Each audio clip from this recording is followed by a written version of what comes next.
बद्रीनाथ केदारनाथ धाम परिसर में गैर हिंदुओं की एंट्री बैन करने की अब तैयारी चल रही है मंदिर में, और बोर्ड की आगामी बैठक में ये प्रस्ताव पारित किया जाएगा। मंदिर समिति के अध्यक्ष हेमंत द्विवेदी का बयान सामने आया है। मंदिरों की पवित्रता बनाए रखने के लिए यह फैसला लिया गया है। धामों और उसके अधीन मंदिरों में गैर हिंदुओं का प्रवेश पूरी तरह प्रतिबंधित रहेगा। तो बद्रीनाथ धाम और केदारनाथ धाम में अब गैर हिंदुओं की एंट्री पर रोक को लेकर बद्रीनाथ केदारनाथ मंदिर समिति के अध्यक्ष हेमंत द्विवेदी ने क्या कहा, देखिए श्री केदारनाथ जी और श्री बद्रीनाथ धाम कोई पर्यटक स्थल नहीं है। ये सनातन परंपराओं का एक सर्वोच्च आध्यात्मिक केंद्र है। यहाँ प्रवेश का प्रश्न नागरिक अधिकार का नहीं है, बल्कि एक धार्मिक आस्था का केंद्र है। जैसा कि आप सब लोगों को विदित है कि देवभूमि की पहचान पूरी दुनिया के अंदर जो है कि एक देवभूमि के नाम से उत्तराखंड की एक पहचान है। चाहे वो केदार खंड से लेकर मानस खंड तक की बात हम करते हैं तो हमारे यहाँ जो तमाम बड़े बड़े देवस्थालय हैं, धार्मिक संस्थान हैं, धार्मिक मंदिर हैं, यमुनोत्री, गंगोत्री, बद्रीनाथ, केदारनाथ, ये हमारे 4 धाम हैं। माँ गंगा का उद्गम यहाँ से होता है। जो हमारा जो सनातन धर्म है, क्योंकि ये 2 धाम हैं, इनकी एक आदि शंकराचार्य के कालखंड से ये व्यवस्था बनी है। कोई ये ऐसा कोई नया नियम हमने कोई लागू नहीं किया है। हम सबका मानना भी है, और हमारे जो तीर्थ पुरोहित हैं, हमारे जो स्टेक होल्डर हैं, जो संत समाज है, सभी का ये मानना है कि इस प्रकार के जो हमारे धार्मिक संस्थान हैं, इन धार्मिक आस्था के केंद्रों पर गैर हिंदुओं का प्रवेश वर्जित होना चाहिए। और बद्रीनाथ धाम और केदारनाथ धाम में अब गैर हिंदुओं की एंट्री पर बैन को लेकर उत्तराखंड के सीएम पुष्कर सिंह धामी की प्रतिक्रिया सामने आई। उन्होंने क्या कुछ कहा, आपको सुनवाते हैं।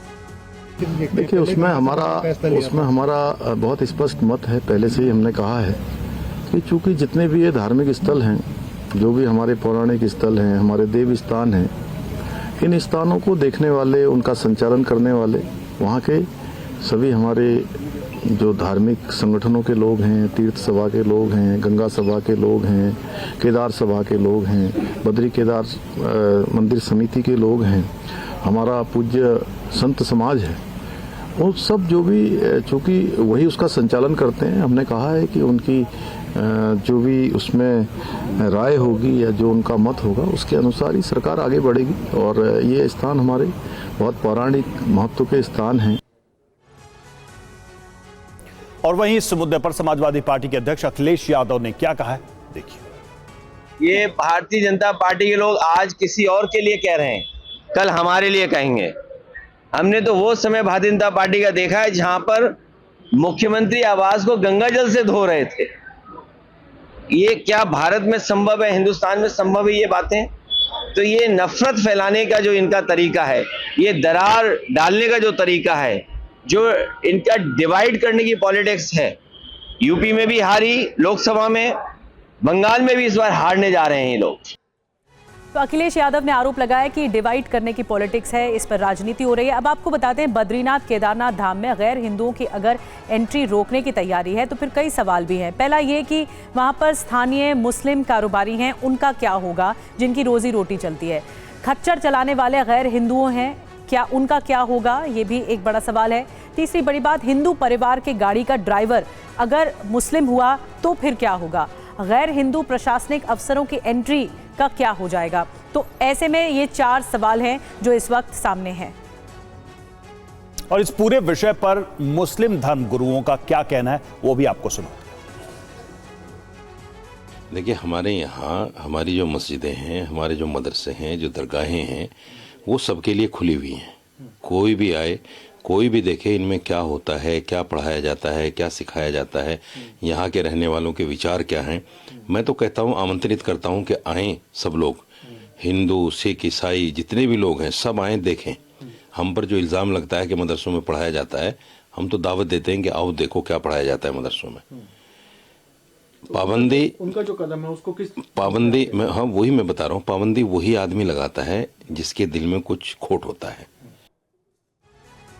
अवनीश पाल हमारे साथ, हमारे सहयोगी इस वक्त जुड़े हुए हैं, सीधे बात करते हैं उनसे। अवनीश, इस पूरे मामले पर राजनीतिक आरोप भी अब लगने शुरू हो गए हैं, खासकर बीजेपी की सरकार के ऊपर, लेकिन अभी तक सरकार की तरफ से इसमें क्या कहा गया है और इस निर्णय को लेकर जो संचालन समिति है उन लोगों की तरफ से क्या कहा गया है? क्या वास्तव में ऐसा कोई प्रतिबंध का निर्णय वो लेने जा रहे हैं और क्या सरकार को उनका समर्थन होगा?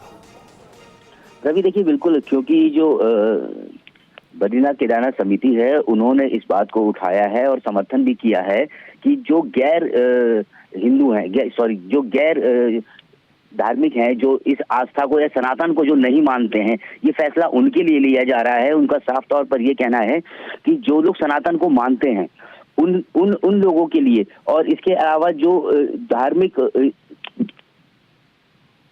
इसीलिए जो है मुख्यमंत्री ने भी इसका समर्थन किया है। मुख्यमंत्री ने कहा है कि जो बद्रीनाथ केदारनाथ समिति है उसकी बोर्ड बैठक की जाएगी और उस बोर्ड बैठक में जो निर्णय लिया जाएगा उसके अनुसार ही आगे का इसमें फैसला लिया जाएगा, क्योंकि लगातार इस तरीके के जो सवाल अब उठ रहे हैं कि जो गैर हिंदू हैं, अभी पूरा विचार विमर्श हो रहा है, अब देखना होगा कि आगे क्या होता है। अवनीश ने हमें जानकारी दी, लेकिन इस बीच आपको बता दें मुस्लिम धर्मगुरुओं का क्या कुछ कहना है। मुस्लिम धर्मगुरु उमर अहमद इलियासी का इस मामले पर क्या कुछ कहना है, आपको सुनवाते हैं।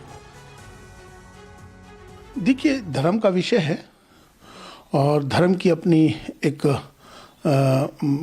उसकी इम्पोर्टेंस होती है, उसका महत्वता होती है। तो मुझे लगता है कि अगर उनके धर्म के मुताबिक, उनकी आस्था के मुताबिक, क्योंकि ये विषय आस्था का विषय है और आस्था के विषय में अगर वहाँ की जो कमेटी है टेम्पल की, उसने ये फैसला लिया है कि नॉन हिंदू यहाँ नहीं आएगा, तो मुझे लगता है कि किसी को पहली बात तो आपत्ति करनी नहीं चाहिए, क्योंकि हर जगह के अपने एक नियम होते हैं, रूल्स होते हैं। तो वैसे भी वहाँ मैं समझता हूँ कि मुस्लिम्स का गंगोत्री पे कोई काम है भी नहीं, और अगर इससे वहाँ जाने से अगर कोई मुस्लिम जाता है और वहाँ जाने के बाद अगर कोई झगड़ा फसाद भी होता है तो उससे नुकसान होगा। तो इससे बेहतर है कि ऐसी जगहों पर जहाँ दूसरे धर्म का, खास तौर पे सनातन का, हिंदुओं का आस्था का विषय है, तो वहाँ से हमें परहेज करना भी चाहिए।